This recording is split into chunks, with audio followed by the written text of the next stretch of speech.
Expect ಮಾಡ್ಬೋದು ಈ ಒಂದು ಕ್ವೆಶ್ಚನ್ ಅನ್ನ ನಿಮ್ಮ SSGDಯಲ್ಲಿ. ಅಂಕಿತ್ ಒಂದು ವಸ್ತುವನ್ನ 10% ನಷ್ಟದಲ್ಲಿ ಮಾರಾಟ ಮಾಡ್ತಾನಂದ್ರೆ ₹100 ₹90 ಮಾರ್ತಾನಲ್ಲ ಅದನ್ನ ಯಾವ್ದನ್ನ ಇದನ್ನ ಒಂದ್ ವೇಳೆ 30% ಕಡಿಮೆ ಬೆಲೆಗೆ ಖರೀದಿಸಿದ ಅಂದ್ರೆ ಈಗ ನಾನು ₹100 ತಂದಿದ್ದೀನಿ ಸರ್. ಒಂದ್ ವೇಳೆ 30% ಕಮ್ಮಿಗೆ ತಗೊಂಡು ಬಂದಿದ್ದೆ ಅಂತಂದ್ರ ಸೊ ₹100 ತಂದಿದ್ದನ್ನ ನಾನು ಎಷ್ಟಕ್ಕೆ ತರಬಹುದಾಗಿತ್ತು? ₹70 ತರಬಹುದಾಗಿತ್ತು. ಮತ್ತೆ ಮತ್ತೆ ಇದು ಬಿಡಿ ಸರ್. ಇದು ಯಾವಾಗ್ಲೂ ಲಾಸ್ಟಿಗೆ ಕಂಪೇರ್ ಮಾಡ್ಕೋಬೇಕು.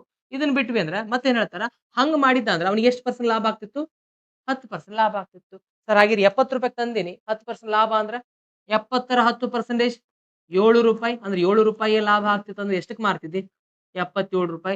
ಈಗ ಕಂಪೇರ್ ಮಾಡ್ರಿ. ನಾನು ಮೊದಲು ಮಾರೋದಕ್ಕಿಂತ ಈಗ ಎಷ್ಟು ರೂಪಾಯಿ ಕಮ್ಮಿಗೆ ಮಾರಾತೀನಿ? ನನ್ನ ಪ್ರಕಾರ ₹13 ಕಮ್ಮಿಗೆ ಮಾರಾತೀನಿ. ಬಟ್ ಅವ್ರು ಏನ್ ಹೇಳ್ತಾರಂದ್ರೆ ₹26 ಕಡಿಮೆ ಬೆಲೆಗೆ ಮಾರಾಟ ಮಾಡಿದ್ದಾರೆ. ಮೊದಲು ಮಾರೋದಕ್ಕಿಂತ ಈಗ ನಾನು ₹13 ನಾನ್ ಕಮ್ಮಿ ಮಾರಾತೀನಿ. ಬಟ್ ಆಕ್ಚುअली 26 13 ಅಂದ್ರೆ 26 ಎಷ್ಟು ಚಂದ ಬರಾತದಲ್ಲ. ಏನಾಗತದೆ ಇಂಟು 2 ಆಗತದೆ. ಕೇಳಿದ್ದು ವಸ್ತುವಿನ ಮಾರಾಟದ ಬೆಲೆ. ಇಲ್ಲಿ ಕನ್ಫ್ಯೂಷನ್ ಆಗ್ತೀರಿ. ವಸ್ತುವಿನ ಮಾರಾಟದ ಬೆಲೆ ಅಂದ್ರೆ ಇದನ್ನ ಕಂಡುಹಿಡಿಬೇಕೋ, ಇದನ್ನ ಕಂಡುಹಿಡಿಬೇಕೋ? ಯಾವಾಗ್ಲೂ ಇದನ್ನ ಕಂಡುಹಿಡಿಬೇಕು. ಯಾಕಂದ್ರ ನೀನ್ ಆಲ್ರೆಡಿ ತಂದಿ, ಆಲ್ರೆಡಿ ಮಾರಿ ಸರ್. 90 ಅಂದ್ರೆ ಎಷ್ಟಂದ್ರ ಏನ್ ಮಾಡ್ತಿ? ಇಂಟು 2 ತಂದ್ರೆ ಎಷ್ಟಾಗತ್ತೆ? 180